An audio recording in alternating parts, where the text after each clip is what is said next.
रखें। औरंगजेब का जो सिपह सालार था उसका नाम बता दे सुधांशु त्रिवेदी जी, मैं मान जाऊंगा कि इतिहास की नॉलेज इनको बहुत बेहतरीन है। मेन जो उसका चीफ सिपह सालार था, जनरल नॉलेज का टेस्ट ले रहे हैं, फौज का बड़े को पढ़ा दे, इसलिए बोल रहा हूँ। कहां चक्कर में पढ़ रहे हो आप? इतना नहीं है, इतना हल्के में लेकर के बात ठीक है। सुधांशु कमांडर का नाम आपने बोला 4 कमांडर, अरे आप औरंगजेब के 4 कमांडर, चीफ कमांडर का नाम बता दे तो ठीक है। आपने अब देखिए, अब आपने सुधांशु जी के मुंह में हाथ डाला, जवाब मिलेगा। नहीं, सुधांशु जी के मुंह में कहां हाथ डाला? बोला था, अब मैंने बता दिया। ये कहे कि पेज नंबर बताइए, पेज नंबर और कमांडर दोनों बता रहा हूं।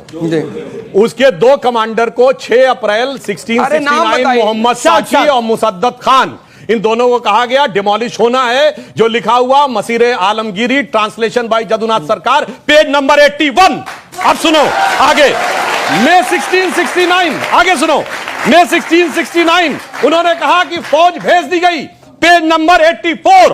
अब आइए, 2 सितंबर 1669 उसने आके कहा हुक्म की तामील हो गई, मंदिर ढहा दिया गया, पेज नंबर 88।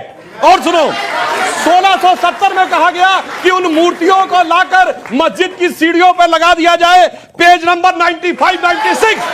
आगे से ऐसे हवा में देखिए, गंभीर बात किया करिए, हवा में मत बोला करिए। मैंने कोड़ा मसीर आलमगिरी, ट्रांसलेटेड बाय जदुनाथ सरकार, विद पेज नंबर। अब झूठ झूठ झूठ कुछ भी बोलने लगे। चीफ कमांडर का नाम नहीं बताया, हद होती है। अच्छा, वो जो मैसेज आया, उन्होंने पूरी किताब बता दी, उन्होंने पूरी किताब बता दी। आज घर जाके पढ़िएगा, आज घर जाके पढ़िएगा। अरे सुन लीजिए, औरंगजेब के रशीदी साहब की बारी है। अनफेयर कर रहे हैं, अनफेयर है ये, अनफेयर। नहीं मानेंगे, मानेंगे नहीं ना। उसके चीफ कमांडर का नाम था, उसके चीफ कमांडर का नाम था जो पूरी फौज का निर्णय लेता था, चीफ कमांडर का नाम था जसवंत सिंह। वो तो मिर्जा दादा सिंह थे भाई, गजब बात है, वो मानेंगे नहीं। अरे एक सेकंड, शिवाजी को भी बुला के लाए थे, क्या बात कर रहे हैं? जिस हिसाब से इतिहास मैच करता है, वहां तो मीठा ठीक नहीं है, बिल्कुल तरीका ठीक नहीं है। अब रशीदी साहब की बारी है। सुधांशु भाई ने ये जो पेज नंबर बताए हैं ना, इत्मीनान से बोलिए, बिल्कुल सारे टोटल गलत हैं। let him complete। अनफेयर है ये, let him complete। prove it। आप प्रूव करिए, मैं मौका दे रहा हूं आपको। अब झूठ का कोई प्रूफ होता है?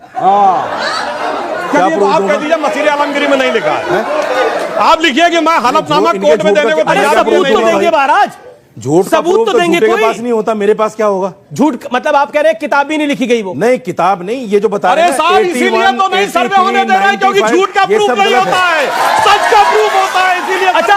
अच्छा ये बताइए, अच्छा सुप्रीम कोर्ट ने भी मुस्लिम पक्ष की याचिका को खारिज कर दिया, सर्वे होगा, सुप्रीम कोर्ट ने भी खारिज कर दिया। तो सर्वे से दिक्कत क्या है? सर्वे क्यों नहीं होना चाहिए? इसका आप कन्विंसिंग जवाब दीजिए, गिव अ कन्विंसिंग आंसर। हमें दिक्कत नहीं है जी, फिर क्या दिक्कत? सिर्फ इनको है। कोर्ट क्यों गए? दिक्कत सिर्फ इनको है। क्या दिक्कत है? क्या दिक्कत है? बाबरी मस्जिद का मामला कोर्ट में था, इन्होंने 92 में तोड़ दी, और इनके चीफ मिनिस्टर थे, उन्होंने बाकायदा उसके लिए हलफनामा दिया कि मैं इसकी हिफाजत करूंगा, और उसको उनको जेल भी हुई 1 दिन की। उस पर चीफ मिनिस्टर होते हुए हलफनामा देकर मस्जिद को तोड़वा दिया। इनको तो आदत है मस्जिदें तोड़ने की, इसको भी तोड़ने कार्रवाई में क्यों फंसे हुए हैं? 1632 में पीटर मुंडी आके लिखता है कि यहाँ 1632 में पीटर मुंडी आके लिखता है कि यहाँ बाकायदा शिवलिंग की पूजा की जाती थी, उसके बाद इसको तोड़ा गया। मतलब यार, ये तो ये होगा कि हम जिस देश में रहते हैं, हम अपने मंदिरों को मान रहे हैं, ये कोई सबूत नहीं दे रहे और हम यहाँ सबूत देने जा रहे हैं।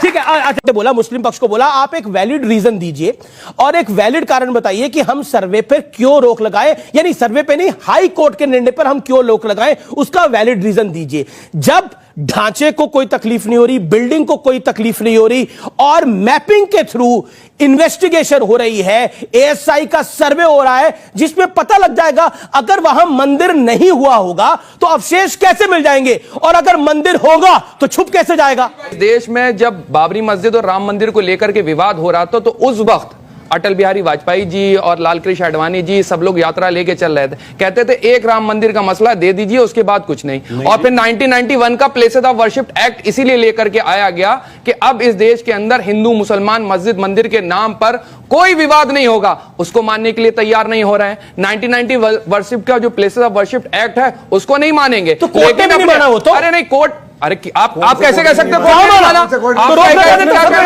पे, सर्वे पे लोग लगा देता कोर्ट नहीं मानेगा, कोर्ट कोर्ट सर्वे पे लोग लगा देता। नहीं मानेगा, संसद कोर्ट नहीं माना। सुन लीजिए, फैक्चुअल है ये। पहला सर्वे पार्लियामेंट के करवाया एक्ट गया, को कोर्ट नहीं मानेगा। बात कमाल सर्वे कर रहे हैं। करवाया, बात कर रहे हो उसके बाद यार। दूसरा क्योंकि सर्वे 1993 तक पूजा हो रही थी इस वजह से। अरे नहीं नहीं नहीं, ये कोई आधार नहीं है, पूजा हो रही थी ये मासिक कोई दाम की, आधार ये नहीं है, ये Yes, कोई आधार नहीं है। वो 1991 का गलत है, गलत 1993 तक माँ शिंगारपुरी की पूजा हो रही थी इस वजह से।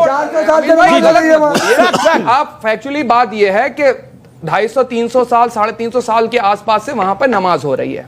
अब आप उस जमाने में लेकर के आए जिस सर मैं बात कर रहा हूं, राजतंत्र होता तो राजा जो थे अपनी सत्ता के लिए राज करते, धर्म के लिए राज नहीं करते थे। अच्छा। और दूसरी आपको बात बताऊं, अभी बड़ी बात कर रहे थे, एक वक्त मेरे ये नहीं समझ में आता, एक वक्त तो मुगल जो हैं वो मंदिरों को दान भी दे रहे हैं, मंदिरों को बनवा भी, मैं बता दे रहा हूं अभी आपको, गुवाहाटी आसाम के पास एक मुगल दान दे रहे थे मंदिरों को। हाँ, मैं